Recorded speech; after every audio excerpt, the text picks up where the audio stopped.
Good afternoon students, Sanjay sir, welcome back from JAP computer education. जैसे मैंने आपको पहले बताया था कि if you join any kind of computer course, आपको साथ में जैसे आप आरकेसीएल कोर्स करते हैं, टेली अकाउंटिंग कोर्स करते हैं या any kind of language course करते हैं, साथ में आपको इंग्लिश के बेसिक सेंटेंसेस भी बताए जाएंगे। उसी को फ्रेम करते हुए आज मैंने सिंपल से बेसिक सेंटेंसेस लिए हैं जो आप लोगों को पता होना चाहिए कि डेली रूटीन में इन बेसिक सेंटेंस को किस प्रकार से बोला जाता है।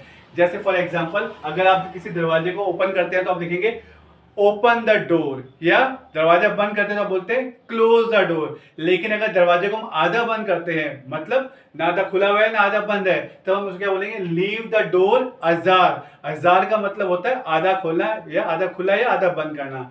कई बार ऐसी कंडीशन होती है दरवाजे को हम जोर से बंद करते हैं, उसको बोल सकते हैं बैंग द डोर या स्लैम द डोर। इसको दरवाजे को पटक के बंद करना। अब दरवाजे पे अगर हमें कुंडी लगानी है तो उसको बोलेंगे स्टूडेंट हम latch the door, LATCH, latch the door. और कुंडी हटानी है तो अनलेच द डोर। इसी तरीके से अगर हमें कोई पर्दा करना है तो बोलेंगे ड्रॉ द कर्टन, और पर्दा हटाना है तो draw back the curtain.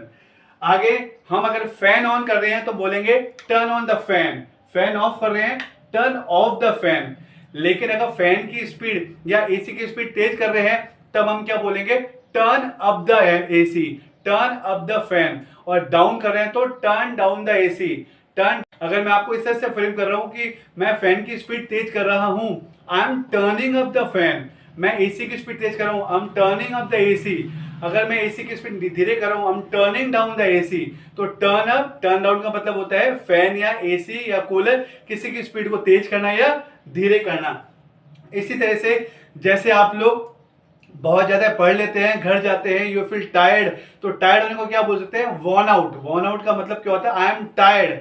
Worn out मतलब होता है थका हुआ होना। टायर्ड के सेंस में लिख सकते हैं। अगर आपने कहा कि कोई चीज हमारी फटी पुरानी है, उसके लिए अपन क्या लेते हैं, worn out. My clothes are worn out, my slippers are worn out. जो चप्पल जिससे घिसी हुई है, तो वॉर्न आउट कई सेंस में आता है, घिसा होना, फटा पुराना होना या फिर पुरानी चीज होना। इस पे वॉर्न आउट सेंटेंस लेते हैं। इसके अलावा जैसे आप बहुत ज्यादा भूख लग रही है, आपको पेट में चूहे कूद रहे हैं, you are not feeling well कि भाई कुछ भी खाने के लिए दे दो, तो उसको बोलेंगे आई एम स्टार्विंग। स्टार्विंग का मतलब आई एम गेटिंग हंग्री। ये मॉडर्न इंग्लिश में होता है आई एम स्टार्विंग।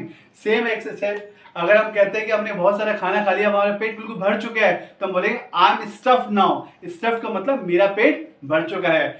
इसी तरीके से अगर आप किसी के कहने पे कुछ काम करते हैं, उसको बोलते हैं एट द बिहेस्ट ऑफ। किसी के कहने पे, जैसे मैं कहूं at the behest of my sister I clean the room, मैं रूम को क्लीन कर दूंगा। At the behest of my mother I dish the wash, मैं बर्तन धो डिश द वॉश, मैं बर्तन धोता हूं। तो एट द बिहेस्ट ऑफ का मतलब क्या होता है, किसी के कहने पर। इसी तरह स्टूडेंट सेंड होता है लेस्ट, LEST, लेस्ट। लेस्ट होता है नेगेटिव सेंस में, कहीं ऐसा ना हो जाए। जैसे अब मैंने कहा please drive properly लेस्ट you will fall down, please read properly लेस्ट you will fail in examination. तो इस तरह के सिंपल बेसिक सेंटेंसेस हैं जो डेली के डेली 10 to 12 मैं यहाँ पे अपने इंस्टीट्यूट में ईच एंड एवरी स्टूडेंट्स को लिखवाता हूँ और समझाता हूँ, और ये बताता हूँ कि how to speak the sentence daily routine life.